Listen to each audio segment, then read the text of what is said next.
Puffy eyes was another request from our viewer और हमने सोचा कि आज इसके ऊपर वीडियो बना देते हैं। पफी आइज़ का मतलब वो जो आंखों के नीचे हल्की सी सूजन आ जाती है। This is me doctor Amna Usman, welcome to my YouTube channel. वो running of chain of aesthetic clinics in twin cities of Pakistan, Pindi and Islamabad.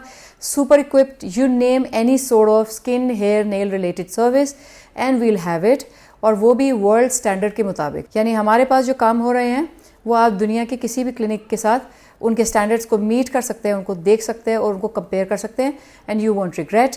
You talk about stem cell treatment, exosomes, Regenera Activa, Botox, fillers, threads, you name it, we have it. Along with that, all the aesthetic services, आपको skin के कोई issues हों, एक्जिमाज हों, psoriasis हों, आपको hair fall हो, आपको nail के कोई इश्यूज़ हों, हम उसको डील करने में आपको हेल्प करते हैं और इंशाल्लाह कोशिश करेंगे कि आपको बेहतरीन नताइज मिले। अगर आपको हमारा कंटेंट पसंद आ रहा है, प्लीज़ कंसिडर सब्सक्राइबिंग इट, और अगर आप भी कुछ जानना चाहते हैं तो आप हमें कमेंट सेक्शन में लिख सकते हैं और हम इंशाल्लाह अपकमिंग वीडियोस के अंदर उस टॉपिक को टेकअप कर सकते हैं। पफी आइज़, आंखों के नीचे सूजन आ जाना क्यों हो जाता है, इसका क्या इलाज हो सकता है, इसको कैसे ठीक किया जा सकता है। सबसे पहले तो ये कि आंखों के नीचे जो पफीनेस बन जाती है दो तरीके की होती है, एक होती है टेम्परी और एक होता है परमानेंट। टेम्परी का मतलब ये है कि आप सुबह उठते हैं, आंखों के सूजन होता है, या आप टायर्ड हैं, एग्जॉस्टेड हैं, वरिड हैं, एंक्शियस हैं, तो आंखों के नीचे हल्की सी पफीनेस आ जाती है, लेकिन बाय द टाइम आप वॉक अराउंड करना शुरू करते हैं आस्ता आस्ता ठीक हो जाती है। तो उसको तो कोई खास कुछ करने की जरूरत होती नहीं है। Maybe it's the lack of sleep that adds oedema to your eyes और टायर्डनेस, तो उसको तो आप अपने रूटीन के साथ मैनेज कर सकते हैं। लेकिन एक परमानेंट पफीनेस हो जाती है, कुछ भी नहीं कर रहे, आप उठ रहे हैं, फ्रेश हैं, ये है, लेकिन एज के साथ आपको आंखों के नीचे सूजन आते जा रही है और आप रहते जा रही है। कभी सिर्फ नीचे होती है पेरीऑर्बिटल पफीनेस और कभी ऊपर अपर आईलिड पे भी हो जाती है, यानी कभी पफीनेस सिर्फ लोअर आईलिड पे होती है, कभी अपर आईलिड पे होती है और कभी दोनों पे होती है। इसके अगर हम सारे वर्कअप कर लें, कोई हेल्थ इश्यूज तो नहीं है, क्योंकि अगर आपको बॉडी में किसी भी जगह पे अडीमा आ रहा है और वो परसिस्ट कर रहा है, अडीमा का मतलब होता है कोई फ्लूइड जो कहीं पे ठहर गया हो, उसको अडीमा कहते हैं। तो उसके लिए कुछ लिवर के टेस्ट, कुछ किडनी के टेस्ट, कुछ कार्डियक इश्यूज और कुछ ब्लड टेस्ट करवा लेने बेहतर होता है। लेकिन obviously your treating physician knows कि आपको कोई अंडरलाइंग हेल्थ इशू तो नहीं आ रहा, और ऑब्वियसली आपकी हिस्ट्री भी बताती है कि कोई अंडरलाइंग हेल्थ इशू तो नहीं आ रहा। और अगर अंडरलाइंग हेल्थ इशू ना हो, टेस्ट कराने की ना जरूरत हो, तो जो मेजर पार्ट है पफीनेस का वो जेनेटिक है। यानी फैमिलीज के अंदर होता है कि आपके एक खास एज आती है, आंखों के अराउंड पफीनेस आना शुरू हो जाती है, यानी सूजन या एक बलून सा या बैग सा आना शुरू हो जाता है। जेनेटिक फैक्टर होता है, उसके अंदर समटाइम ये होता है कि जो आपके पेरी ऑर्बिटल मसल्स होते हैं वो कमजोर हो जाते हैं, ढीले हो जाते हैं, लटक जाते हैं, और उसके पीछे जो फैट है वो प्रोट्रूड करके बाहर आ जाता है और पफीनेस बना देता है। This we are talking about the aesthetic puffiness. ठीक है, हमने रूल आउट कर लिया कि क्लिनिकल अंडरलाइंग हेल्थ इशू कोई नहीं है, और अब आपको पफीनेस है जो कि जेनेटिक इश्यूज की वजह से आ रही है या एस्थेटिक डिसअपीयरेंस को हम डील कर रहे हैं इस सारी वीडियो के अंदर।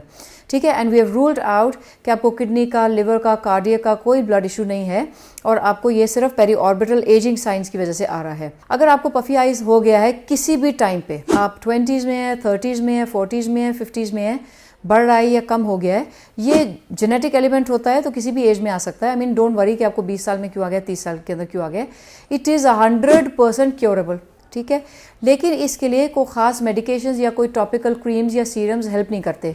इसके अंदर 2-3 तरह के ट्रीटमेंट्स होते हैं जो हेल्प करते हैं। अगर तो आपको हल्के पुल्के सैगी है, बेसिकली अगर आपको फैट प्रोट्रूजन नहीं आई है और आपको पफीनेस आ गई है बिकॉज ऑफ सैगी आइज, मतलब आपकी आंखें थोड़ी सी ड्रॉप करके इधर थोड़ी स्किन इकट्ठी हो गई है और हल्की हल्की पफी लग रही है, तो फिर तो कंजर्वेटिव ट्रीटमेंट्स भी किए जा सकते हैं, which are done with lasers by laser resurfacing. इसको लेजर ब्लेफरोप्लास्टीज कहते हैं, जो एस्थेटिक क्लिनिक्स के अंदर इजीली हो जाता है। उसका कोई खास डाउन टाइम नहीं होता, कोई सर्जरी नहीं होती, कोई बेहोशी नहीं करनी पड़ती, कोई एनेस्थीसियाज नहीं करने पड़ते।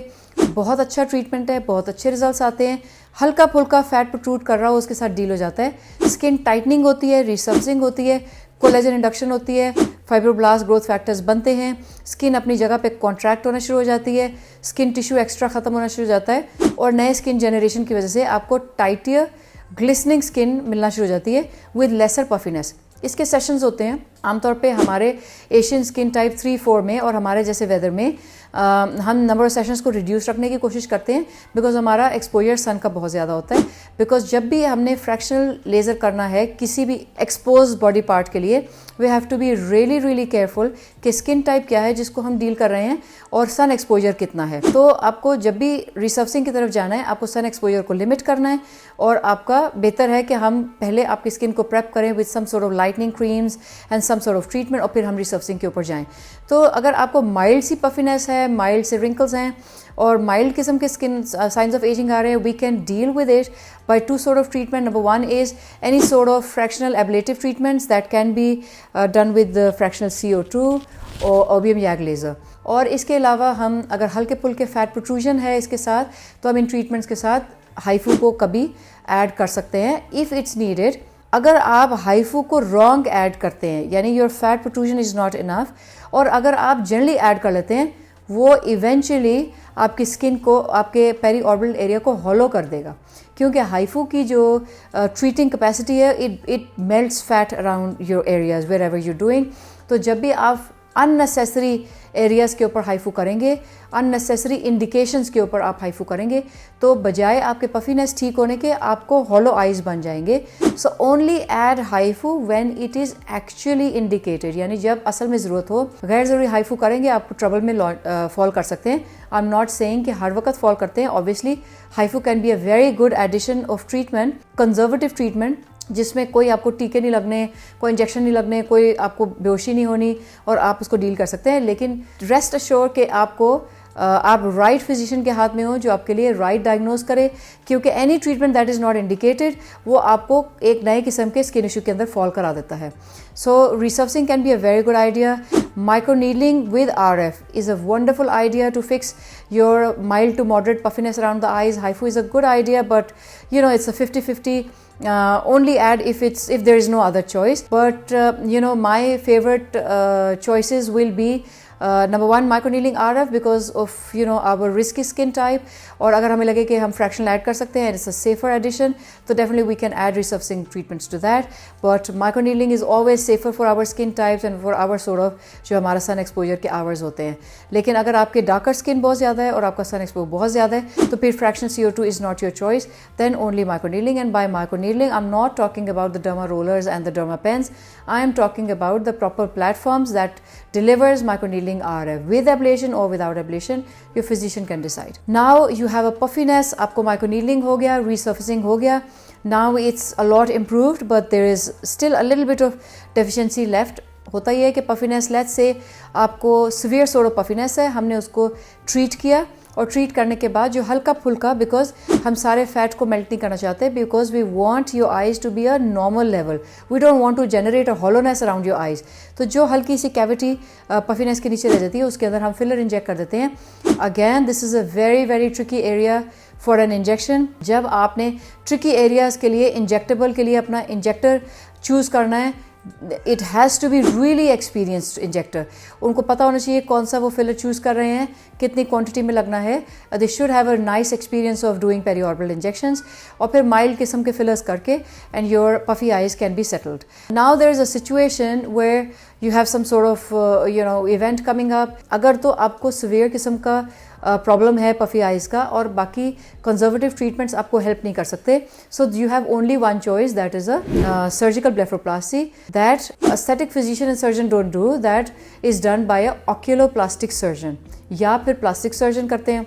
लेकिन अगर आप सर्जिकल ट्रीटमेंट्स में नहीं जाना चाहते, which is if you have mild to moderate puffiness, तो फिर आपका treatment easily, even with us we do all sort of puffy eyes treatment, not of a surgical correction but yes the conservative ones. Ablative lasers करते हैं या resurfacing करते हैं या microneedling RF करते हैं या फिलर्स करते हैं, that can be done very easily. But बहुत ज़्यादा टॉपिकल क्रीम्स कोई ख़ास इफेक्ट नहीं लाते because it's a mechanical issue that is building up. लेकिन हल्के फुल्के आप टॉपिकल सोल्यूशंस लगा के a little bit tighter skin और ये आप कर सकते हैं, बट इससे ज़्यादा टॉपिकल सीरम्स या क्रीम्स का कोई ख़ास उसमें हेल्प नहीं है। It needs a proper either laser treatment और रिसर्फिंग ट्रीटमेंट्स और माइक्रोनीडलिंग ट्रीटमेंट्स और surgical corrections. So this is all about periorbital puffiness.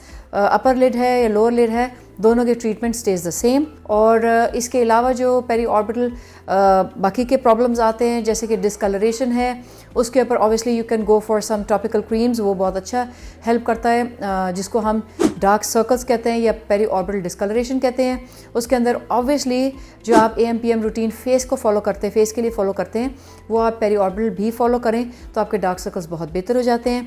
That will include a mild sort of exfoliant, not a very very gentle exfoliant, because अगर आप पेरीऑर्बिटल area के ऊपर बहुत harsh exfoliants use करेंगे वो आपकी स्किन को ड्राई कर देगा, फर्दर रिंकल्ड कर देगा और उसके अंदर एक्जिमा बना देगा और फिर आपके डिस्कलरेशन और ज़्यादा बढ़ जाएगा। So gentle exfoliation may be only once at the night और वंस इन 2 days, यानी 2 दिन में एक दफ़ा रात को आपने हल्का सा जेंटली एक्सफोलिएट कर लिया या उसको with only gentle exfoliants. They must be pH 5.5. Hydrate your periorbital areas good. If you have very dry periorbital areas, itch करते हैं या कोई स्किन इश्यूज़ हैं, आपके ceramide creams, rich hyaluronic acid serums will help maintain the hydration level in the skin. और जब आपका skin hydrated होता है it looks better, shinier and lighter. तो hyaluronic acid always.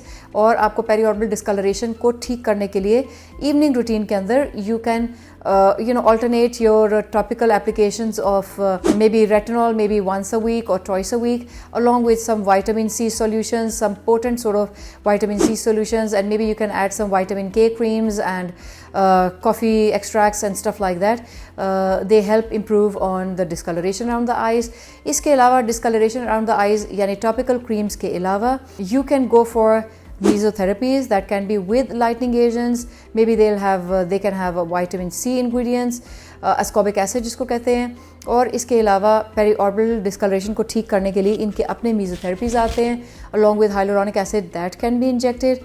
And obviously because the area here has lesser thin skin, आप skin को thickness को improve करने के लिए माइक्रोनीडलिंग आरएफ में जा सकते हैं, which is a great treatment to help you deal with your periorbital signs of aging that can include darker eyes, hollow eyes, puffy eyes, wrinkles as well. तो जब भी आपने डिस्कलरेशन को ठीक करना है, first improve on your AM/PM routine. दिन के अंदर frequently apply a moisturizer that can have ceramide, that can have hyaluronic acid. You can apply frequently after every wash. Wear sunglasses while going out in sun. Sunblock ज़रूर लगाएं आँखों के गिर्द। और night routine के अंदर some lightening agent that help your skin gets thicker and lighter, वो help कर सकते हैं। और ख़ास तौर पे पेरीऑर्बिटल के अंदर coffee extract, vitamin K, vitamin C helps, along with retinol maybe once a week or twice in a week time. ये मैंने इसलिए कम बताया because retinol sometime dries out your skin, और अगर आपके पेरीऑर्बिटल एरिया ड्राई आउट होगा आपके रिंकल्स भी बढ़ेंगे और डिस्कलरेशन भी बढ़ेगी। देन अगर आपको आंखों के गिर्द रिंकल्स हैं तो फिर even then you can start with topical applications जो आपको हमने बताया कि मॉर्निंग में एक्सफोलिएट करें जेंटल एक्सफोलिएंट के साथ, क्रीम्स लगाएं, hyaluronic acid cream and other wrinkle correction creams. और ऑब्वियसली रिंकल्स जब भी हमने ठीक करने हैं पहले हमने टॉक्सिन इंजेक्ट करने हैं। By toxin I mean botulinum toxin. अगर आपने टॉक्सिन इंजेक्ट करने और आपको माइक्रोनीडलिंग की भी ज़रूरत है, so microneedling first, toxin second, and afterwards if you further need correction for the wrinkles you can go for mild sort of fillers around the eyes और mild sort of cross linked और non cross linked hyaluronic acid को आप add कर सकते हैं for the treatment of periorbital wrinkles और other signs of ageing. जो आजकल नए चीज़ें आ गए हैं, skin boosters can include non crossing hyaluronic acid, PDRNs, polynucleotides, और फिर exosomes, obviously not to forget, is a very wonderful idea to inject around the eyes for eyes aging signs. And obviously you can inject it anywhere, or the hands, feet, and overall the face or neck, or decollet or whatever. So this is all about today's episode. अगर आपको हमारा content पसंद आ रहा है please consider subscribing it, leave your comment in the comment section, और हम चाहेंगे कि आपको वो videos बनाएं जो आप देखना चाहते हैं या understand करना चाहते हैं। Thank you for watching.